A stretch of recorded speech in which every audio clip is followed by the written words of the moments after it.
जी अस्सलाम वालेकुम रहमतुल्लाहि व बरकातुहू। असल में एक जिस तरह एक ज़ोरों शोर से एक मुहिम जो चल रही थी वो आप कह लीजिए दरख्त लगाने के हवाले से, तो इसके अगेंस्ट के अंदर जो लोग हैं जो चाहते ही हैं कराची को बर्बाद करना और कराची को बिल्कुल जो है वो गुंजान कर देना, तो वो लोग भी बिल्कुल शदीद तौर पर सरगर्म है। मैं सिर्फ एक जगह की बात नहीं कर रहा, ये मैं कई जगह मैंने देखा है कि ये जो है दरख्तों को मुकम्मल तौर पर सफाया किया जा रहा है, उनको काटा जा रहा है। आप ये देखेंगे 11B का मैं एक दरख्त बता रहा हूँ जो बिल्कुल घना और अच्छा सायेदार दरख्त था, उसको बिल्कुल देखें किस तरह बेदर्दी से काट दिया गया है। अब उनसे बात करो कि भाई क्या वजह है, तो भाई तार आ रही है, तो ये मसले मसाइल होते। जब ये हमने काट दिया तो भाई तार कहाँ आ रही है, आप ये देखें तार इस जगह पर है, शाख ऊपर तक जा रही थी और बिल्कुल इसको काट दिया। तो भाई ये हाल है।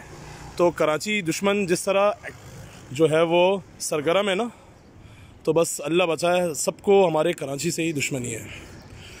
हम चाह रहे हैं कि कराची को हरा भरा कर दें और यहाँ पर अल्लाह बचाए भाई, क्या करें।